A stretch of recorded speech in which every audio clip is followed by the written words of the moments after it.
ሰላም አድማጭ ተመልካቾቼ እንደምን ቆያችሁ? እኔ ደህና ነኝ መስገናው። ድጋሚ በዲቪ መረጃ ተመልሻለሁ። በእነሱ አቆጣጠር ኦክቶበር 16 በእኛ ደግሞ ጥቅምት 6 አካባቢ ይጀምራል ተብሎ የሚታሰበው የዲቪ 2027 አሞላል ላይ ያው ትንሽ አወዛጋቢ ነገሮች አሉ። እንዳልኳችሁ እንግዲህ አሁንም በዋናነት ያወዛግባችሁ ብዙዎቻችሁን እንግዲህ ኦብሰስ ያደረገው $1 ክፍያ ነው። $1 ትልቅ ሆኖ አይደለም እንግዲህ ቱ ዘ ማክሲመም በኢትዮጵያ ብር ራሱ ወደ 170 ብር ወይም ደግሞ 165 ብር አካባቢ ነው። አብዛኛው በባይናንስ ገበያ ላይ ያለው እንደዛ ነው።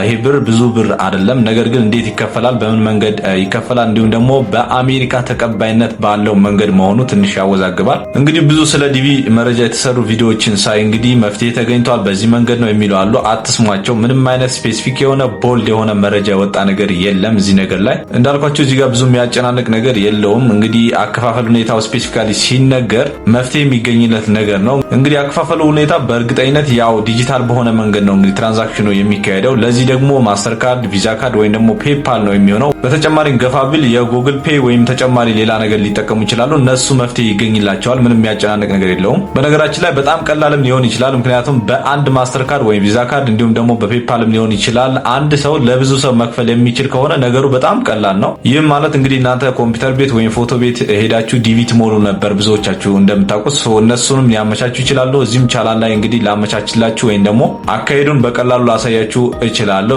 ምንም ያጨናነቅ ነገር የለውም። ነገር ግን አሁንም በስማችሁና በእናንተ ኢሜል ብቻ ነው መከፈል ያለበት የሚል ህግ ከወጣ ደግሞ ግዴታ ማስተር ካርድ ወይም ቪዛ ካርድ ያስፈልጋቸዋል። ለዛም ቪዲዮ እሰራላችኋለሁ። ከዚህ በፊትም ሰርቻለሁ። አሁንም አጠር መጠን አድርጌ እንግዲህ እሱን እሰራላችኋለሁ።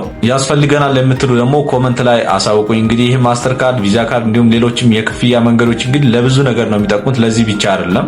ኢንተርናሽናል የሆነ ካርድ አወጣጥ አሳየን የምትሉ ከሆነ ኮመንት ላይ አሳውቁኝ፣ ቪዲዮ እሰራላችኋለሁ። በተጨማሪም እንግዲህ ስለ ዲቪ መረጃ አፕዴት አድርጋቸዋለሁ። ይህንን መረጃ ሲወጣ በምን መንገድ መከፈል እንዳለበት ሲታወቅ እሱንም አሳውቃቸዋለሁ። እናንተ ቻናል ሰብስክራይብ ማድረግ እንዲሁም ቪዲዮ ለብዙ ሰው እንዲደርስ ላይክ ማድረግ ነው የሚጠበቅባችሁ። ከዛ ውጪ ግን መንገዱ ታውቋል፣ በዚህ መንገድ ነው የሚባለው ነገር ውሸት ነው። አሁን ላይ ምንም አይነት የወጣ መረጃ የለም። አትወዛገቡ። እንግዲህ በዲቪ ሎተሪ ወደ አሜሪካ በሚገቡ ሰዎች ብቻ ዘንድሮ ወደ $25 ሚሊዮን መሰብሰብ ነው ያሰበው የአሜሪካ መንግስት ማለት ነው።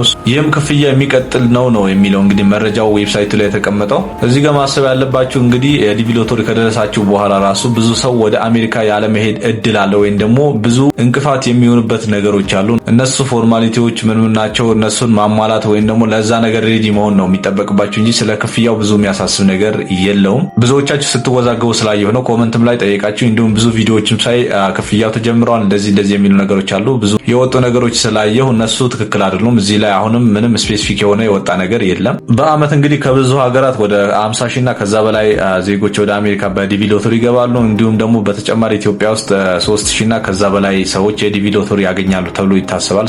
መልካም እድል እመኝላችኋለሁ። እንዲሁም ደግሞ አፕዴት የተደረጉ መረጃዎች ስፔሲፊካሊ የወጡ ነገሮች ሲኖሩ እዚሁ ቻናል ላይ ያሳውቃችኋለሁ። ስለዚህ እንድንገናኝ ቻናሉን ሰብስክራይብ እንዲሁም ቪዲዮ ለብዙ ሰው እንዲደርስ ላይክ ማድረግ እንለያያለን። በቀጣይ አሪፍና አስተማሪ ቪዲዮ እስክንገናኝ መልካም ጊዜ ይሁንላችሁ። ቻው ቻው።